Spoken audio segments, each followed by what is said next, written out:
नमस्ते विद्यार्थियों, RP YouTube channel की आज की कक्षा में आप सभी का स्वागत है।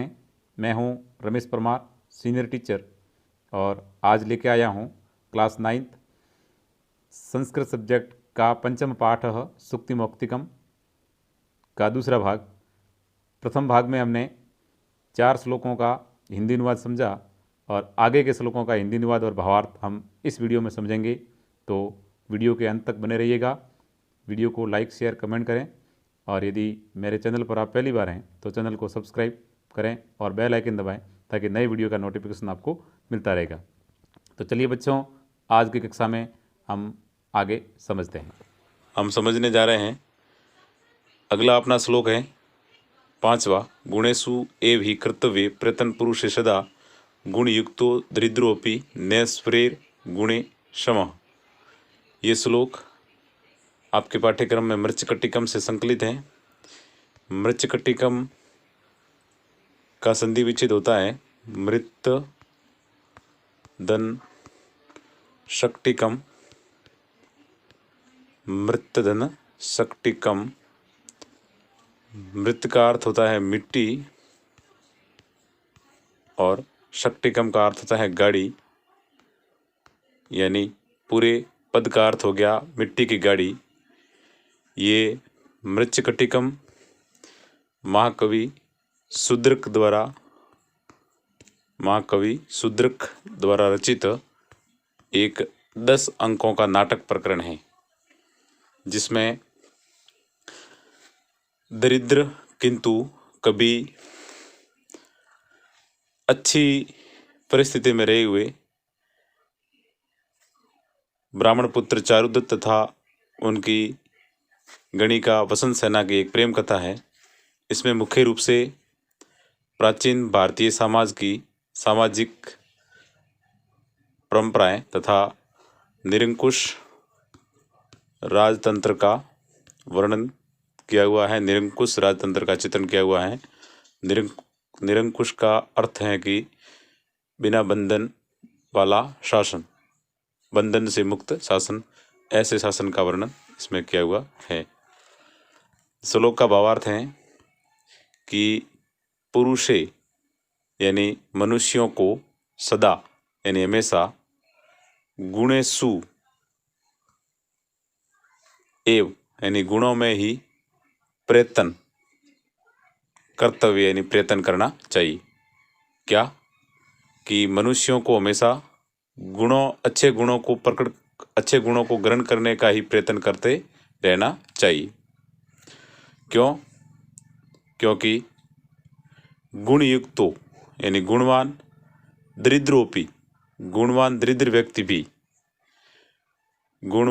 व्यक्ति भी न ईश्वरेर, नैश्वरेर का संधि विच्छेद हो जाएगा न धन ईश्वरे। तो दूसरे श्लोक की दूसरी पंक्ति का अनुवाद है कि गुणयुक्तो दरिद्रोपि, गुणवान दरिद्र व्यक्ति भी न ईश्वरे यानी बिना गुण वाले धनवान व्यक्ति से, ऐश्वर्य का मतलब होता है धनवान, बिना गुण वाले धनवान व्यक्ति से बढ़कर होता है। पूरा समझ लेते हैं एक बार वापस फिर से। कहा गया है कि पुरुषों को हमेशा अच्छे गुणों को ग्रहण करने का ही प्रयत्न करना चाहिए। मनुष्यों को हमेशा अच्छे गुणों को ग्रहण करने का प्रयत्न करते रहना चाहिए। क्यों? क्योंकि गुणयुक्तो दरिद्रोपि, गुणवान दरिद्र व्यक्ति भी बिना गुण वाले धनवान व्यक्ति से बढ़कर होता है, धनवान व्यक्ति से बढ़कर होता है। ये इसका भावार्थ था। तो बच्चों, अपन को ज़्यादा धन दौलत संपत्ति लालच में नहीं पड़ना है। अपन को अच्छे गुणों को ग्रहण करने का ही लक्ष्य रखना है। अच्छे गुणवान अपन को बनना है। ये हमारा जीवन का लक्ष्य होना चाहिए। अगला अपना छठा श्लोक है। छठा श्लोक आपके पाठ्यक्रम में नीति शतकम से संकलित है। नीति शतकम के रचयिता हैं महाकवि भर्तृहरि।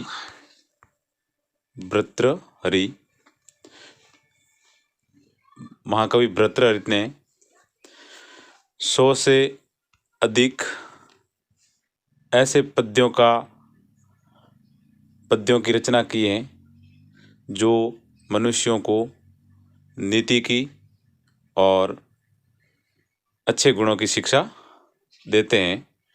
ऐसे 100 से अधिक पद्यांश, ऐसे 100 से अधिक श्लोक इस नीति शतकम में संकलित हैं और वहीं से ये श्लोक आपके पाठ्यक्रम में यहाँ लिया गया है।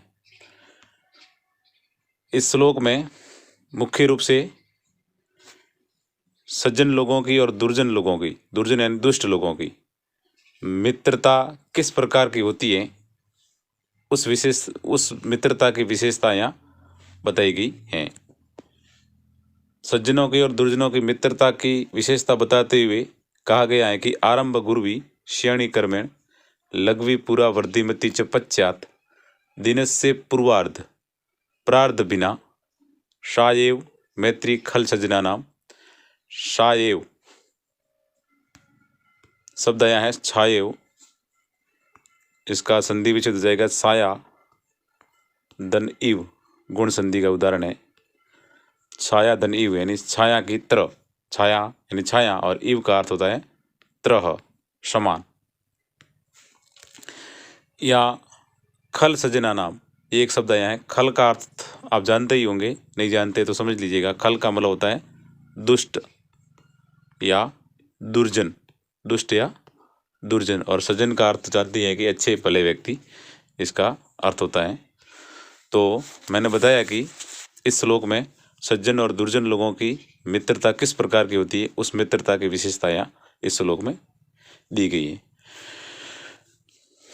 सज्जन और दुर्जन लोगों की मित्रता की विशेषता बताते हुए कहा गया है कि सज्जनों की मित्रता तो होती है वो दिन के बाद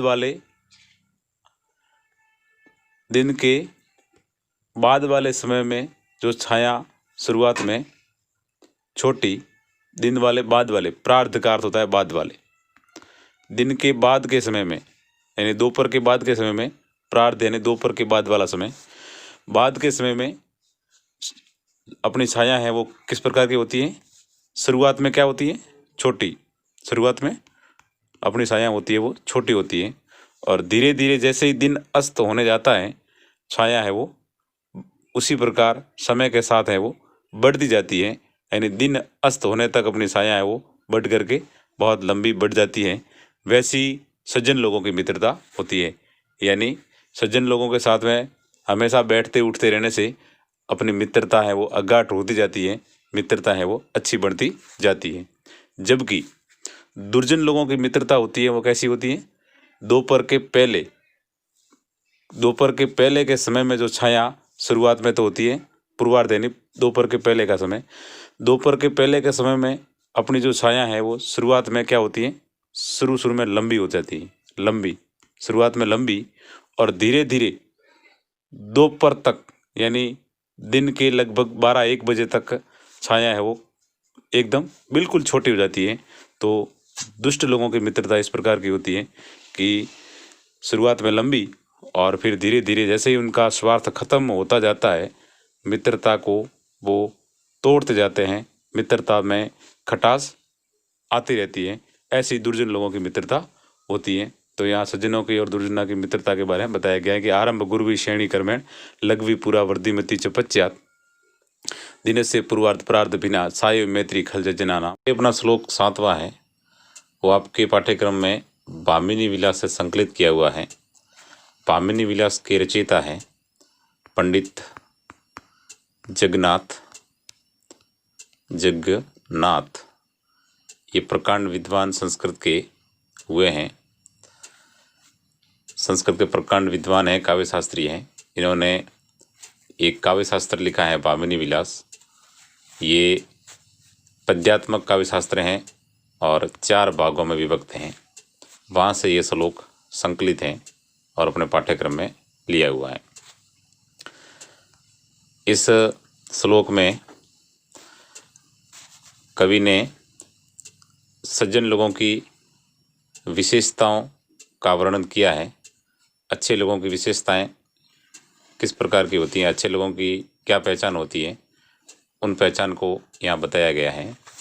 बताते हुए कहा गया है कि यत्रा कुत्रापि गता भवेयुर हंसा मही मंडल मंडनाय हानिस्तु तेषां ही सरोवराणाम येषाम मराले सविप्रयोग। मराल का अर्थ होता है हंस, और यहाँ इस हंस का अर्थ भी होता है अंश। मई मंडल मंडनाय यानी सभा मंडल की शोभा, सभा मंडल की शोभा। यहाँ अंश की ओर संकेत करके सज्जनों की विशेषताओं के बारे में बताया है कि हंस एक पक्षी होता है, सुंदर पक्षी। वो हंस जहाँ कहीं भी जाते हैं वहाँ की सभा की शोभा है वो बढ़ा लेते हैं। ठीक उसी प्रकार जिस प्रकार सज्जन लोग जहाँ कहीं भी उपस्थित रहते हैं वहाँ की सभा की शोभा है वो सज्जन लोग बढ़ा लेते हैं। जैसे हंस है वो किसी एक सरोवर को छोड़ करके दूसरे सरोवर में जाते हैं तो उस सरोवर की शोभा बढ़ जाती है। लेकिन हानि स्तु यानी हानि तो उन सरोवर की होती है जिन सरोवरों का 7 हंसों से विप्रयोग यानी छूट गया है। समझ गए होंगे, एक बार समझ लेते हैं और वापस कि हंस जहाँ कहीं भी जाते हैं उस स्थान की सभा की शोभा है वो बढ़ा लेते हैं। वैसे ही सज्जन लोग जहाँ कहीं भी जाते हैं, जहाँ कहीं भी उपस्थित रहते हैं उस स्थान की शोभा को जरूर बढ़ाते हैं। हानि उन सरोवरों की होती है जहाँ से हंस उन सरोवर को छोड़ करके दूसरे स्थान को चले जाते हैं, विप्रयोग छोड़ करके चले जाते हैं, उन सरोवर की हानि जरूर होती है। और जहाँ जाते हैं वहाँ की शोभा है वो बढ़ा लेते हैं। ऐसा इस श्लोक में बताया गया है। तो बच्चों अपन को हमेशा सज्जन और अच्छे बन के रहना है, ताकि जब हम अच्छे बन के रहेंगे तो हम जहाँ कहीं भी जाएंगे तो हमेशा हम सम्मान को ही प्राप्त करेंगे। ऐसा अपन को बन के रहना है। अगला और अंतिम श्लोक इस पाठ का अपना वो आपके पाठ्यक्रम में हितोपदेश से संकलित हैं। हितोपदेश नारायण पंडित द्वारा, नारायण पंडित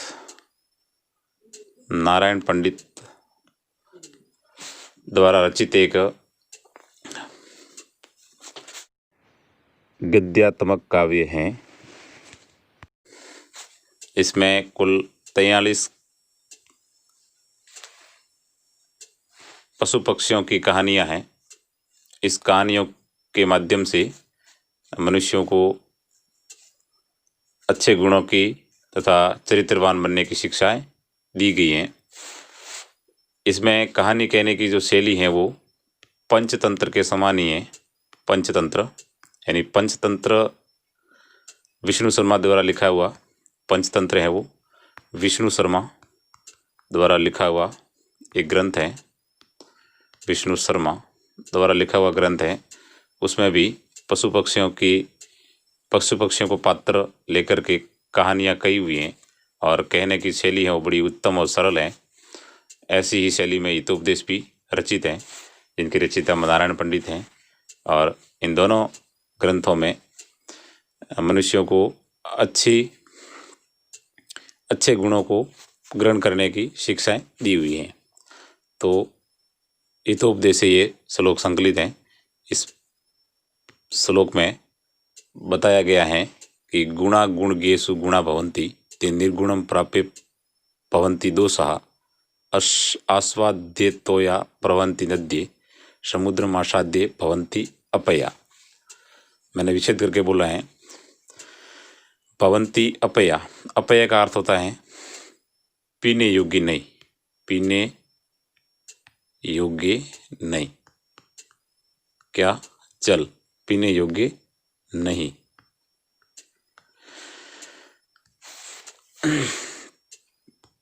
एक और शब्द है कठिन, वो है तोया यानी जल।